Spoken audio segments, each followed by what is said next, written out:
Good afternoon, everyone. It's a real honor to be here with you today. The two countries I've been working closely with are the Philippines and Malaysia, and I hope we can learn something more from each other today.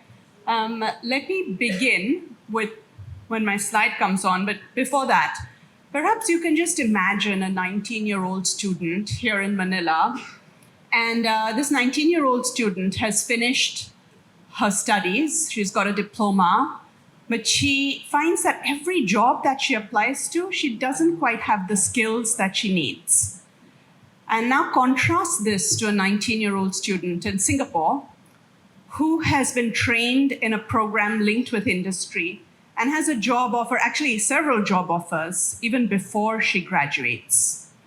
Now, this is the promise of TVET, what we see in the Singaporean situation. And it's very much something that is happening in both the Philippines and Malaysia, perhaps not to the same extent, and a lot is within our reach here.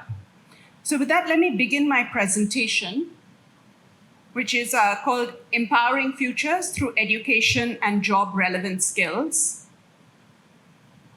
And before I begin, I want to put in some numbers out there. I know that almost everyone in this room understands the importance and value of education and skills, but I'm often in discussions where we are talking about building bridges, buildings, where the assumption is that people just get automatically educated and get those skills automatically. You know, the reason why there are damages in buildings and things, and whether it's in other equipment and all, it never ever comes down to the fact that maybe people are not skilled enough to use them properly or to repair them, or don't know really what to do with them. So somehow outside of our education and skills audience, the mainstream doesn't always fully grasp the importance of how important education and skills are. So just to give you a quick snapshot of these numbers, more education means better employment. So 8 in 10 or 80% of students who have post-secondary education are in better jobs. That means they are in jobs that are more secure, that have insurance and things like that. Then more education also means more income. So each additional year of education gives you a 10% bump in your wages. And you look at these together and more education is more growth. So about 50% of the difference in per capita income between countries, between high income and lower income countries, is because of the difference in human capital. And once again, just coming back to the story that I was telling about, imagining a 19-year-old. Now imagine this two students who have been through the school system here in Manila or in, let's say in Sabah in Malaysia. And one has finished grade 10 and has decided that they want to go in for a program in robotics, mechatronics, and TESDA in Manila. And another has decided that they want to drop out and take whatever job comes their way, a sort of daily living wage job with immediate money, so it's interesting and attractive. Now, 10 years later, the person who decided to go into the mechatronics, robotics course has a stable job, is able to provide for his or her family, and is able to upskill continuously and keep with that job. Whereas the other person is still looking around for piecemeal jobs and efforts. So, the importance of education at the right time simply cannot be overstated, because this is sort of being on an escalator. It's going to take you up in places versus being on a really badly broken staircase where it's much more time, much more effort to go from point A to B. Now, in this world of education, there are a lot of technological trends and things that are driving business transformation. So this graph is from a study done by the World Economic Forum for the Future of Jobs Survey 2025, and it asked employers, which fields do you see as being the fastest growing? And no surprise, technology by far is the fastest growing field that they expect will transform their business. And within that, AI and information processing technologies, robotics, these are the ones that come up really high. And these are the ones where they feel they don't quite see the skills that they want to see. And now contrast this with a few other numbers. And those are, again, this study revealed that about 59% of workers will need to be retrained within the next 5 years. And out of these 59%, a large majority can be given, I think it's about 29%, they can be upgraded in their current job in the company. Another 19% can be redeployed, but there are about 11% who will have no job if they do not manage to upgrade their skills quickly.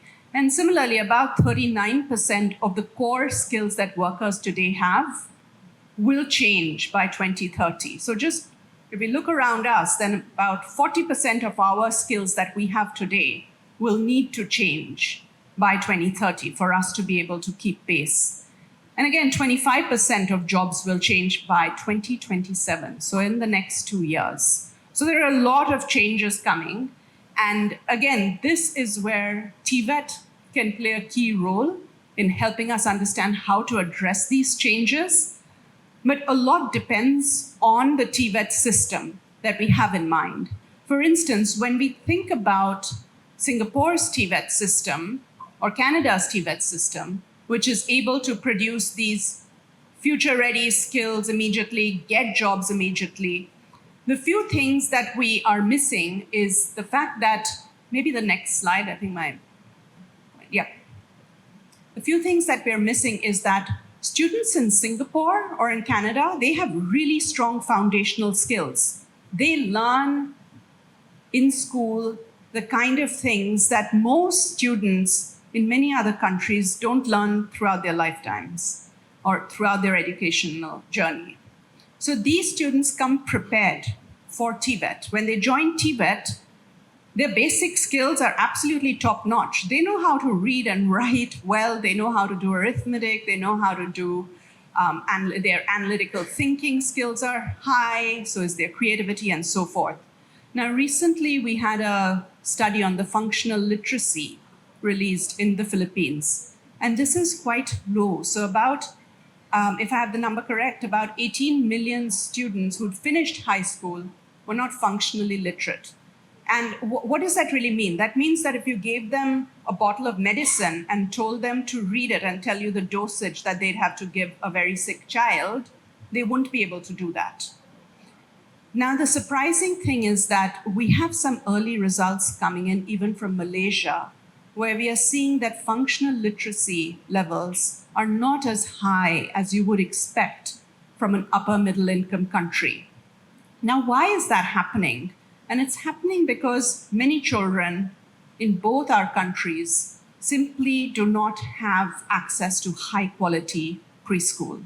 So in the Philippines, it's a very high number. It's over 50%. In Malaysia, it's much lower. 10% don't have access to preschool education. But a vast majority of these students, even those with access, don't have access to quality preschool education. They're not getting the skills that they really need to get. And for both countries, we have studies that suggest that these students who are not getting this quality preschool education or any preschool education begin to fall behind in school very quickly. And so that by the time they are in grade 5, in the case of the Philippines, about 91% of them cannot read and comprehend an age-appropriate paragraph. And in Malaysia, about 42%. That's a little less than half of students who are finishing primary school cannot read and comprehend an age-appropriate paragraph. Now, these numbers are, of course, different from the global numbers that I have here. Globally, 40% of children don't have access to preschool. 70% of children in grade 5 cannot read and understand a grade-appropriate paragraph. But in a nutshell, the Philippines and Malaysia are also in need to move fast here. So before we begin to even think really about TVET, we have to understand that our foundations have to be strong. And these foundations right now are not strong among a large number of students in both countries. And then, as I just mentioned, there are limited job relevant skills. One of the big challenges noted by employers. By the way, this study by the World Economic Forum, it interviewed about 1,000 employers, leading employers across 55 countries, covering 14 million workers. And what they said was the biggest gap for them was not things like electricity or corruption. It was the skills of their workers. That's what was stopping the growing of these businesses. And one last thing is just poor job placement rates. So I have often had this experience when I'm visiting TVET colleges, not the good ones, but I ask them, okay, so what are you doing? And they'll say, oh, metal welding. How will you find a job? I don't know, we'll see. Maybe I'll ask my friend or my family, father, mother, they'll find somebody.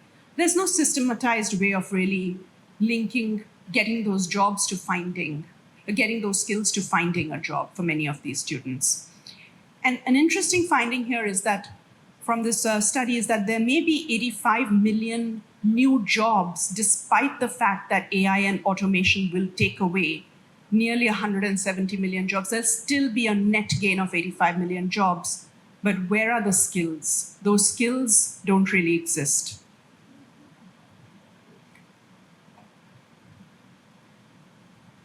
So what is the way forward? And once again, the first part that I will emphasize is, because we have to look at this as a full skilling ecosystem, is that we have to get children off to the right start. This means making sure they have access to quality preschool education. I understand that in Malaysia, there's been a big movement to make sure that this not only is access issues addressed, but the quality is also improved. Recently, a big move to do that. I cannot emphasize the importance of getting this right. Then the second is to ensure that all students actually learn when they are in school. You may be in school, but you're not learning. Schooling is not the same as learning. So, make sure that if the 12 or 13 years you're spending in school doesn't amount to 5 or 6 years of education, which is roughly what is the truth for most middle-income countries. Then building job-relevant skills, and I'll come to this and putting skills to work in a little bit more detail. Okay, so building job-relevant skills, what does this really involve? What are the main elements of this? There may very well be other elements, but what can we not miss? The one part of this is improving service delivery through classroom training and on-the-job training. Now, Philippines EBET law, the Enterprise-Based Education and Training Law, recently passed in November 2024, really puts emphasis on how to incentivize enterprises to be able to ensure that this on-the-job training happens on a much larger scale. Right now, about 8% or so of those who go into TESDA actually go into this track, the Enterprise-Based Education and Training track, even though its job placement rate is very high. It's above 80%, it's 85% or so. And one main reason for this is that enterprises don't always see the benefit of doing this immediately. The second is to deepen industry linkages in course design, delivery, apprenticeships, and job placement. This is something that is, of course, happening. For instance, in Malaysia, HRD Corp has been involved in this for a while, and it is happening in different countries. These skills development councils, which large numbers of countries have today, have become very effective in some sectors, but they need to be effective in some of these growing sectors.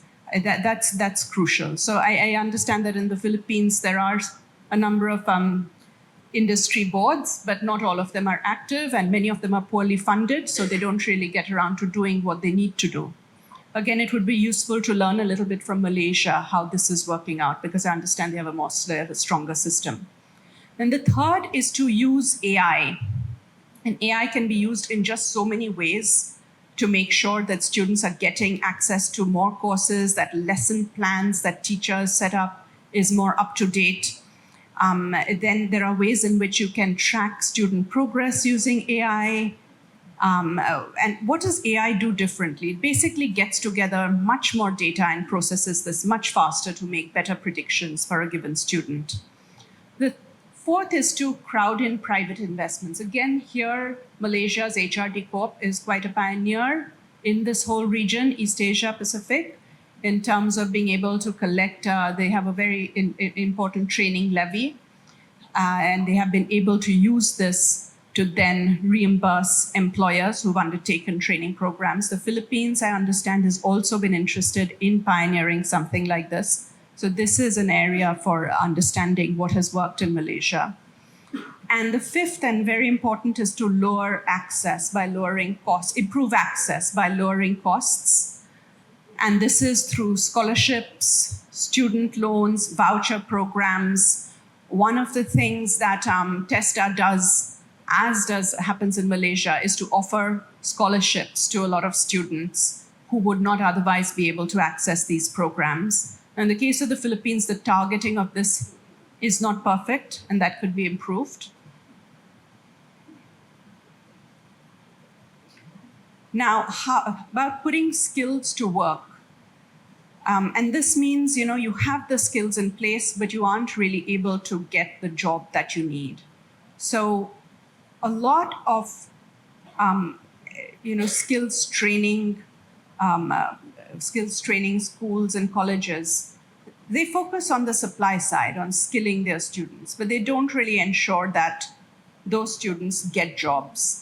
And so that depends a lot on a really good labor market information system being available to students, where they can see what job vacancies exist, what are the skills needs, and that they can do this well in advance, and that they can link with alumni. Then support for this, intermediate support in terms of helping these students with housing and so forth, with career counseling, has been useful in a number of countries. One of the things that we've seen is in the United States, in the context of community colleges, for instance, many students are first-generation college goers. They simply don't know how to navigate this landscape. And giving them these behavioral interventions, small tips to help them improve their decision-making abilities, has really helped improve their ability to complete the course and not drop out, and then to secure a job. So helping people get jobs, then incubating and incentivizing entrepreneurship, including microenterprises. And then finally having programs to upskill and reskill workers. And this often will involve having micro-credential-based programs. And in those programs, there's a lot of scope to use AI effectively, including in their quality assurance, including in assessment. So this is a place where we can become much more efficient going forward, and we are seeing countries doing that now. And before I close, I have 2 slides left. I want to spend a little bit of time on how one can use AI and digital technology tools to modernize TVET, and provide some examples. One is just aligning the curriculum with real-time labor needs. Just because it's so much easier with AI to be able to process large amounts of data, so that if you have a really good labor management information system, identifying labor needs and requirements can be done pretty quickly. And from there, identifying what are the specific sector-specific skills gaps, and how to have programs that will help you build those skills relatively quickly. It's actually become much easier to do this, and much faster and quicker. One of the challenges that we've seen in some countries, including the Philippines, is that it takes a long time to align the competency standards with training regulations. Now, this is again something that artificial intelligence can really speed up the process by giving you different templates for training regulations. Now, personalized learning using big data, we've seen this happen in Estonia, we're seeing this happen in Brazil. TESDA is also planning to have something along these lines. It is in the process of innovating and launching a skills passport. And this skills passport, the goal is to be able to assess students at different points, see where they are in terms of the foundational skills I mentioned, offer them booster courses, how they are improving. Then they take the TVET courses, and they have a sort of pathway. So if you take a particular assessment and they find that you have skill set A that is more towards arithmetic, then they give you different kinds of options that students across the world, when they take those, they tend to do better with your skill set. So that's sort of having more personalized learning. And that option has tremendously increased now. Then much smarter career guidance. Again, because you have access and can process through job postings, job vacancies, skill requirements at an unprecedented scale, this has become much easier to do. And South Africa, India are currently pioneering and trying this. Then AI-enhanced job matching. This speaks a little bit to the career guidance, but here you have the whole pool of vacancies, you have the whole pool of skills, and those are put together. For instance, Skills Future Singapore does exactly that. Korea's learning card systems does that. And now, as I understand, TESDA's Skills Passport also aspires to do that. Now, the next steps on how do we begin? Where do we go? And here are just some key thoughts on how to prioritize. One is you prioritize on the key growth sectors at a given time in your country. Then identify what are the different skills you need for that. So if, for instance, it is the aging economy, what are the different types of skills you need across that? Then you tailor the education programs to that. But importantly, as you tailor these, you have to offer them more and more in terms of flexible pathways and micro-credentials, things that learners can acquire within 3 months that they can take after they finished a TVET course, come back when they're maybe 35 or 40, reskill and take. So that's going to be super important for this kind of flexibility to exist. And I think that's my last slide. So thank you. Thank you very much. Patiently listening to me after a post-lunch session. So now we move to one of the most important part of today's program. We will have a panel discussion on the role of TVET in addressing industry needs. This session will explore 3 critical themes: the importance of TVET in equipping the jobs of the future, also how we adapt the TVET curricula and systems to meet the emerging needs of the industry, and also how to build stronger partnership between the education and industry sectors. So to help us navigate the discussion, we will be joined by a panel of distinguished resource persons. Of course, starting from Dr. Tara Béteille, the lead World Bank economist. I think she was introduced earlier already, Dr. Tara.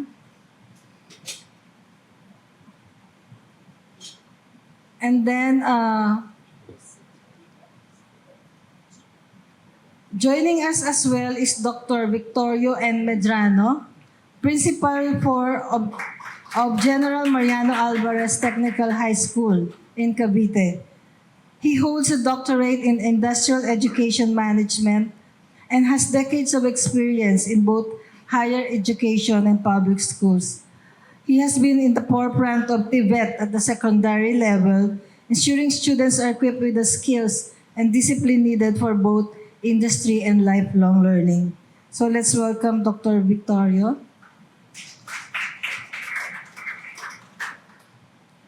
We also welcome Dr. Avelino Sumagui Caraan Jr. He's a board member of TESDA representing the labor sector, and he's a dedicated educator, researcher, and union leader with over 23 years of experience in education and advocacy.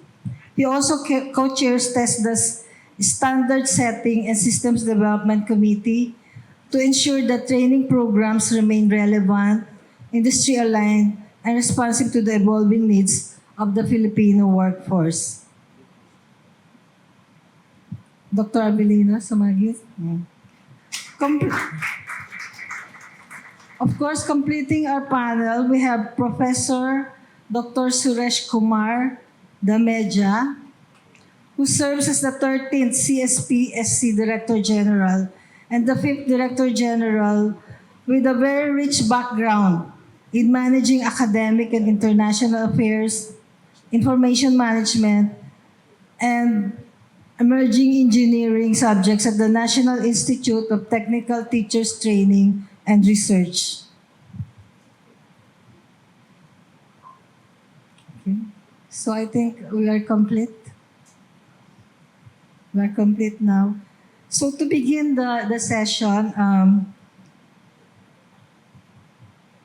we will have to ask our panel on the TVET and the future workforce. So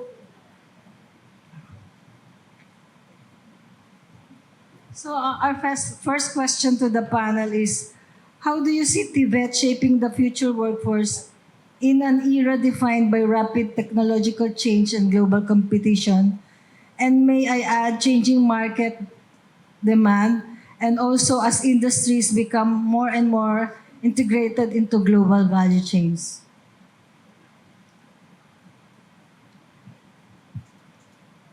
I'm happy to start, but I think everybody's heard me Yeah, talk okay, enough, so Dr. maybe Tara, yeah. somebody else could start. Okay. Yeah, thank you. Good afternoon and salamat, Hari. For me, we are already in the pace that we are outrunning the fastest cheetah on the world using the treadmill.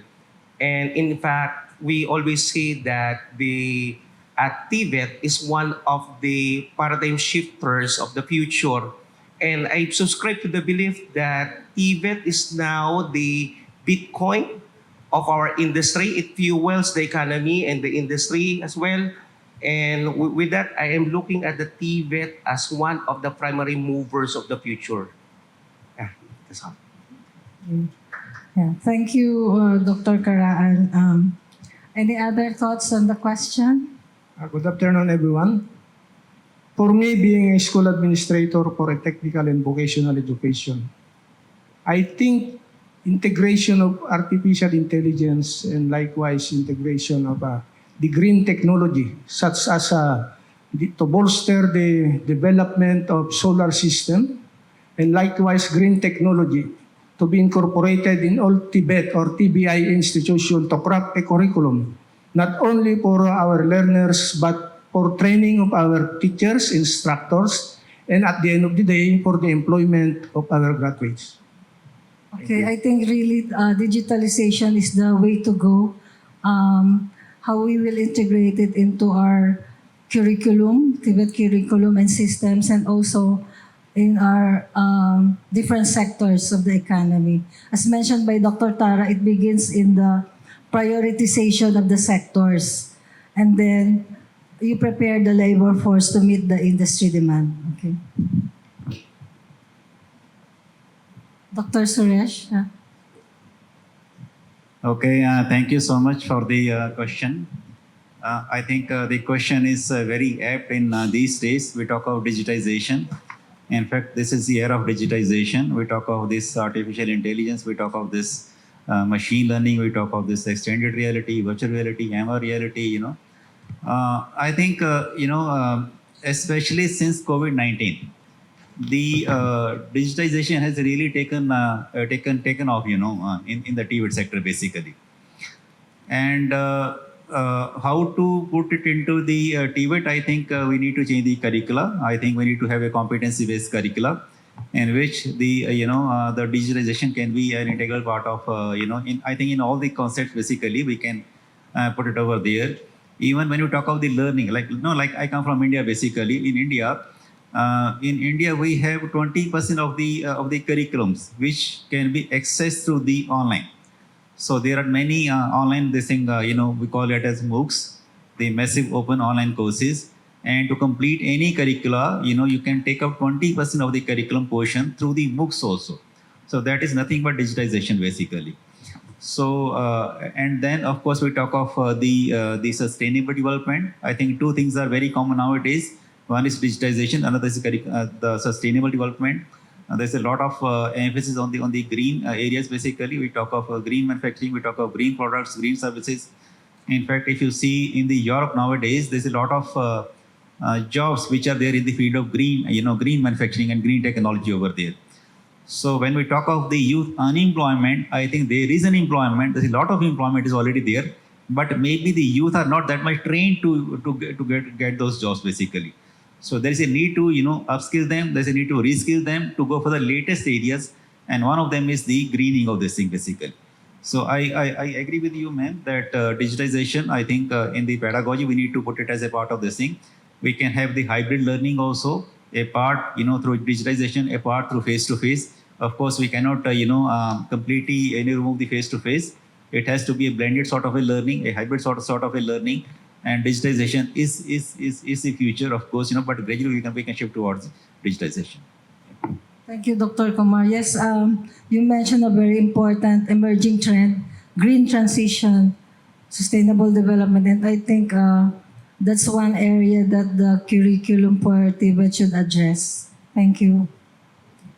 So I'll answer the question with two lenses. One is that we need to get the system ready, as we have spoken about, but we also need to get students ready. And some of my presentation was about that. What we typically find in many of our TVET systems is not this ideal student who comes in to take a TVET course. We find that they have a lot of shortcomings in terms of many of their basic skills. Now, ideally, the schooling system needs to address that, but it will take a little bit of time before that happens. So what we then need is for the TVET system to have a way in which it can assess what skills a student brings and then be brave enough to tell the student that, look, if these are your skills, then you cannot take a course in semiconductors if you don't know how to do basic arithmetic. We will help you get to doing basic arithmetic. We'll give you booster courses, and then you can take these more advanced courses. So I think it's really important to understand that many students who join TVET are not ready. And for a TVET system to be successful, we have to get them to be ready. And that would mean investing in really high quality, short-term booster courses to be able to get many of these students to have the foundational skills that in countries with well-performing TVET systems, students acquire already in school. So that's one part. The student readiness part of this is really important. In terms of the system readiness, there are a number of things and opportunities that digitization offers, especially in TVET. One is improved curriculum. So how can you improve the curriculum? Very simply, AI does allow us to really shorten the time that it takes to design these training modules and build upon how competency standards will actually be implemented in the classroom. We now have the opportunity to look at millions of such systems, millions of regulations globally, and design a very good one pretty quickly for an upcoming field. So one of the challenges that many TVET systems face, for instance, is that they know that they need a certain competency and they know that they need a certain training program. But between identifying that competency and getting it into the classroom, it can be like 2 years. And by that time, things have moved on and those skills are not relevant. So you need some way of making sure that you're moving fast enough, vetting those programs and getting them into the classroom. And AI offers that opportunity.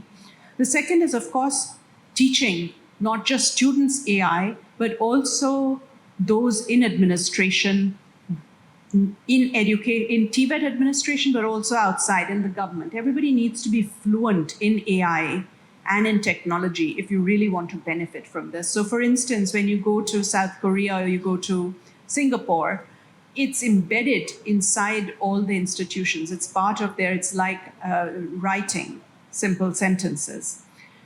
And another place where technology, especially AI, holds a lot of promise in TVET is for different types of assessment. Now, some kinds of assessment, you will need a person to demonstrate and show you what they're doing, but there are many other types of assessment that can be done for students using AI. And it's a good idea to do that because some of these assessments can then provide feedback to students, which they can build upon, and all of this can happen very quickly. The third, and I spoke a little bit about this, is to use AI and technology to personalize learning pathways for students so that you see what kind of skills they come with and what kind of skills they have an aptitude for and are likely to do better using the vast data that exists, using big data. And then in a similar way, using that big data on job postings, using all those data to match students with skills to those jobs. I do want to mention that this is something that TESDA is starting to look at through a new project, which is being supported by the World Bank, and we hope we can make some progress there. Thank you, Dr. Tara. I think Dr. Tara summarized the response to the first question, like getting the students ready for TVET, then adapting the curriculum to the needs of the industry, and the third one, also looking at the whole system of TVET, where all the players should also collaborate and contribute. So since we have already discussed also the curriculum, my question would be, given this scenario that you have discussed, the need to get our acts together so that TVET education will be more relevant to building the skills of the future, what do you think are the role that employers, policymakers, and educators can play in ensuring that our TVET programs and systems remain aligned with the needs of the industry? Dr. Suresh, could you please? Okay, thank you so much. I think the role which the employers can play is that, what competencies do these TVET people need? So those competencies, those skills can be informed to the institutions, to the curriculum developers, so that they can be embedded as a part of the curriculum. So that is, of course, one. And secondly, I think in terms of the training, the employers, I mean the industry or the world of work, they can train our students. They can even train the faculty members also. You see, unless the teachers are themselves trained, they cannot train the students also. So the training of the faculty members and the training of the students in the industry or in the world of work, that they can also provide. Regarding the policy makers, I think the embedding of the latest the requirements in terms of the competencies, in terms of the skills, in terms of the technologies. So the policy makers, they can ensure that it is embedded as a part of the curricula, and it is more of a competency based curriculum. That is where they can chip in. The third was, one was employer, the third was educators. Yes, educators. I think educators are, of course, very important. The trainers or the teachers, because they are the real backbone. Where they can because in the class or in the labs or in the workshops, it is basically the trainers or the educator which really makes a difference. So unless they themselves are trained, unless they themselves are skilled properly, like in India, there was no compulsory training of the faculty members in the technical area.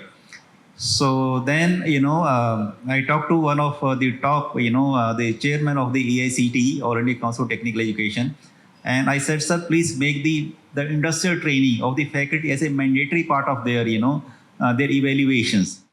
So that's our next question, touching on the partnership and collaboration between the education and industry, and I might add government, because of the triple helix.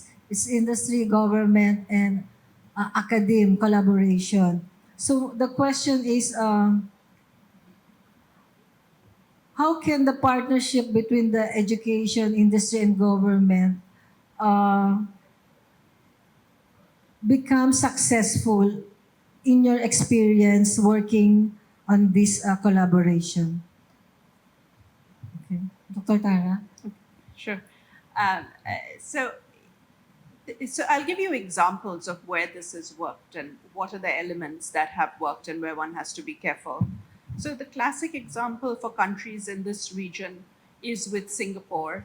In Singapore, the partnership on the financing front is through training levies, and there are different types of these training levies. So they're used in different purposes. So some are used to, one aspect of this is set aside to give students credits, so skills futures credits. So when you get what is akin to a skills passport or an individual learning card, you're also given a credit for about, I think it's 500 Singapore dollars, something to that extent, to undertake any kind of study that you want to within. It's paid for, you can undertake it.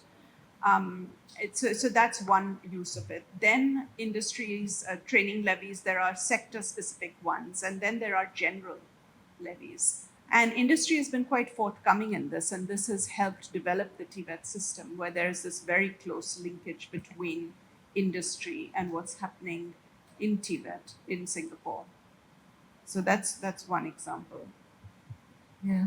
Can Dr. Suresh add to that? Yes, please. I think it is again a very pertinent sort of a topic. You see, when we talk of Singapore, man, Singapore is a very rich country. We really cannot emulate the Singapore. You talk of India, you talk of Pakistan, you talk of Afghanistan, you talk of, they really cannot emulate, Singapore.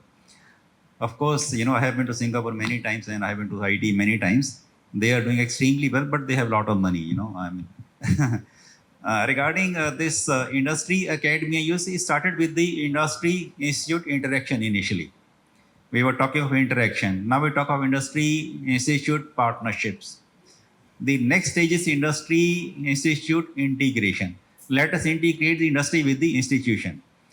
If you see the medical, let us say, line, we have a medical college and we have a medical hospital attached with a medical college.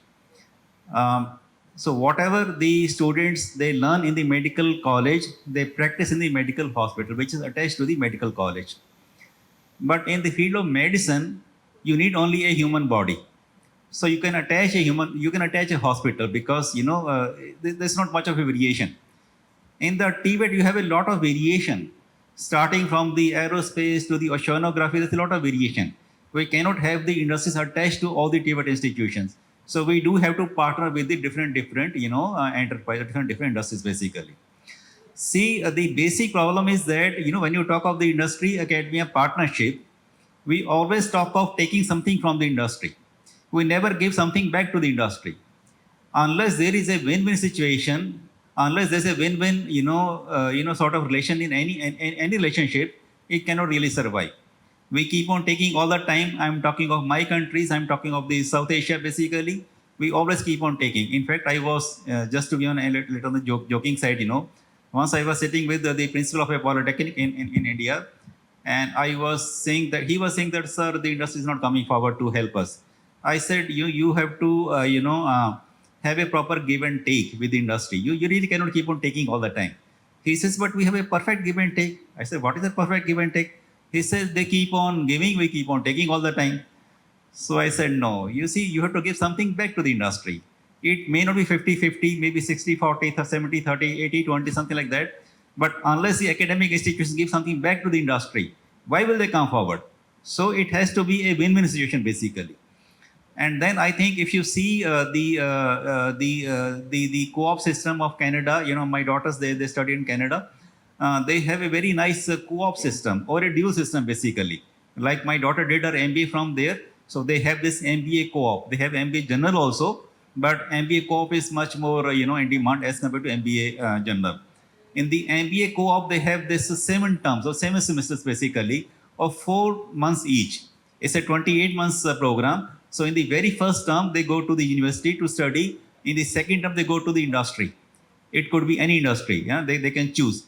The people from the enterprises come to the university. They select the people based on the interviews. So they spend 4 months in the industry. Third term, they again come back to the university. Fourth, they again go back to the industry, which can be same or the different industry. Fifth, again university. Sixth, again they go to the industry. And seventh, the last in the university. So they are spending almost 12 months, 1 year in the industry. Could be 3 different industries also. So that is how the students, they learn over there. In one of the universities in India, we are offering a mechanical engineering program. And for the 3 days in a week, for 3 days, the students go to the industry. 2 days they spend in the engineering college. It is for all the 4 years. It's a degree program, basically. So unless we have such sort of, integration, going beyond partnership, integrating the industry with the institution, I think I think we need to have this, more of, this thing. And my only this thing is that the TVET educators, the trainers, the instructors, they must give something back to the industry. They have the expertise, they have the capabilities. We have some of the latest equipments in our institutions.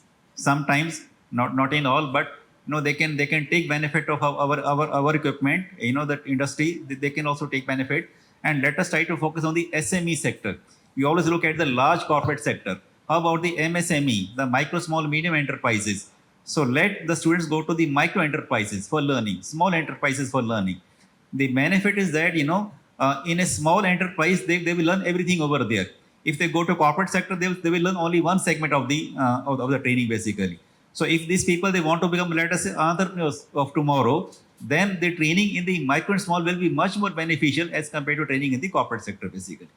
So I think we have to have a different permutation combinations. There cannot be one combination, applicable to all the countries in all the situations. So wherever we have, but eventually there has to be a give and take. There has to be a win-win situation for both of them. Only then we can survive it. Yeah, thank you, Dr. Suresh.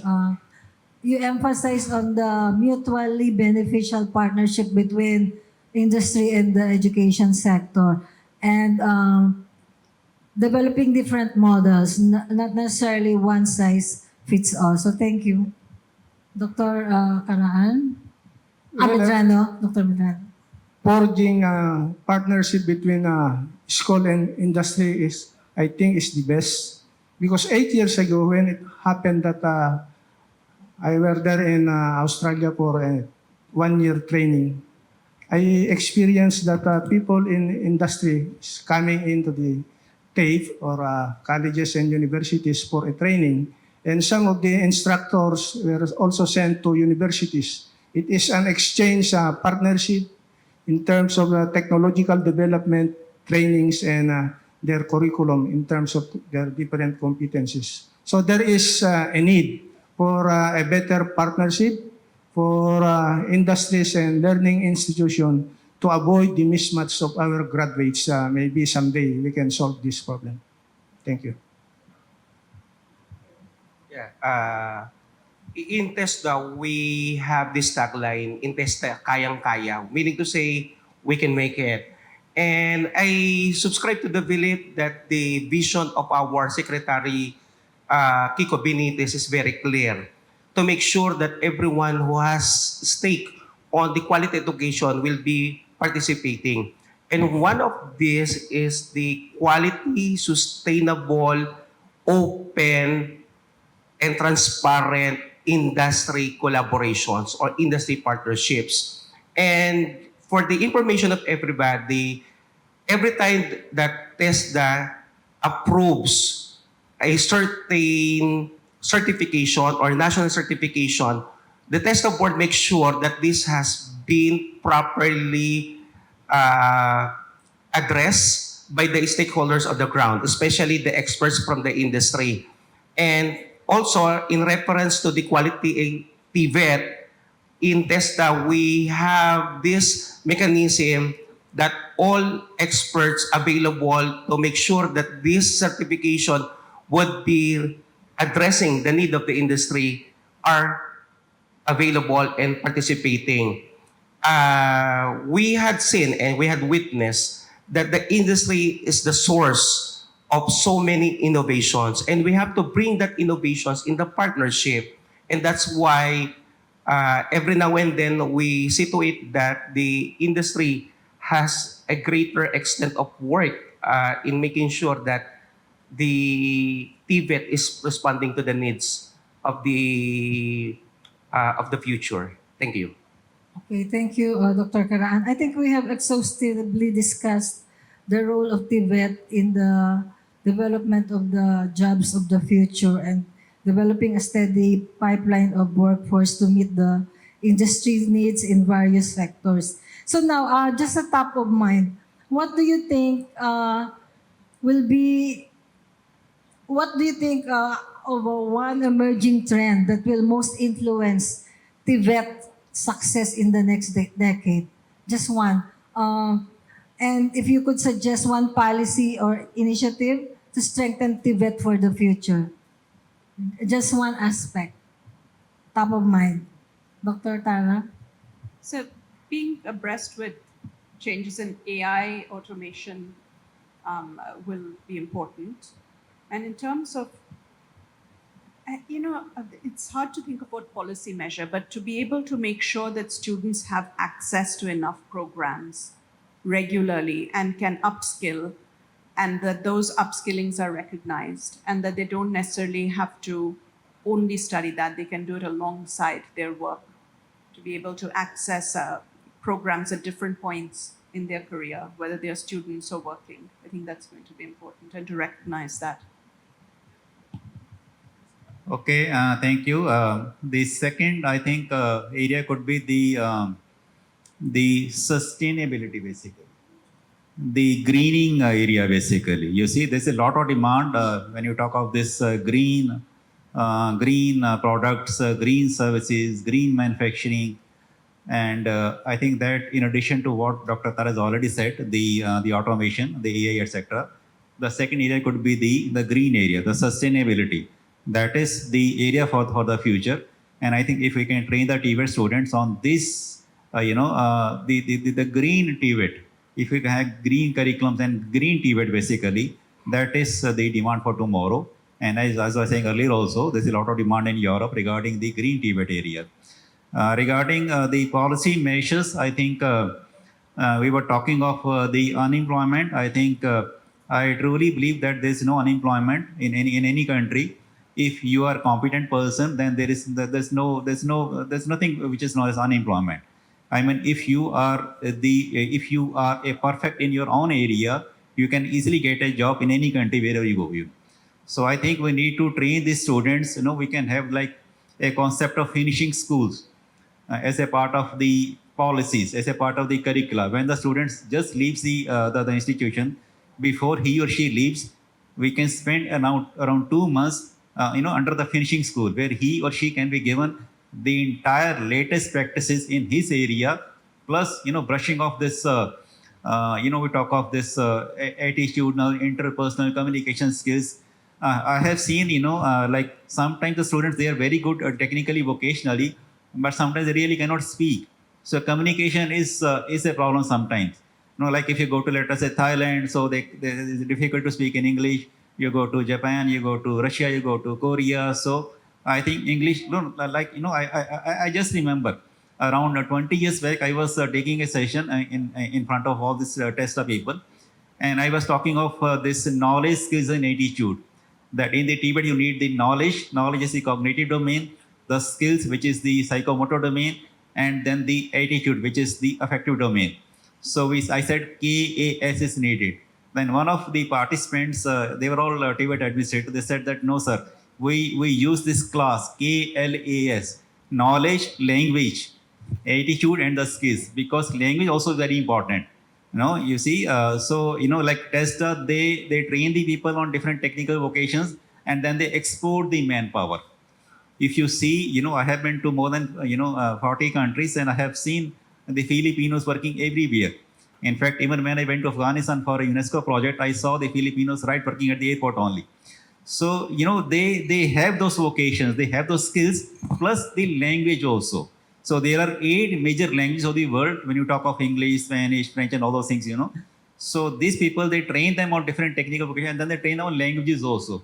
So if you go to Russia, you have to speak in Russian over there. If you go to, let us say, Korea, you have to speak in Korean over there. You cannot speak in English over there. So I think that is a part of the finishing school.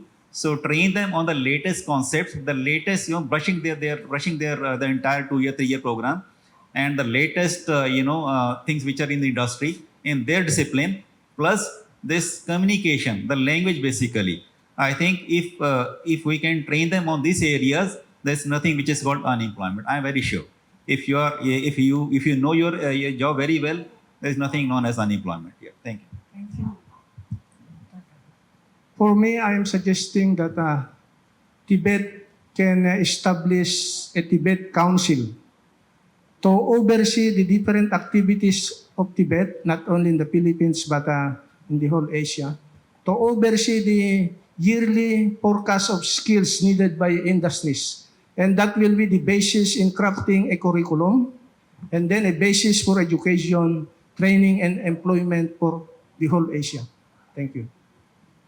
Thank you, Director Lydia. You had asked two questions. What is the trend, as well as what would be the policy recommendation at my end?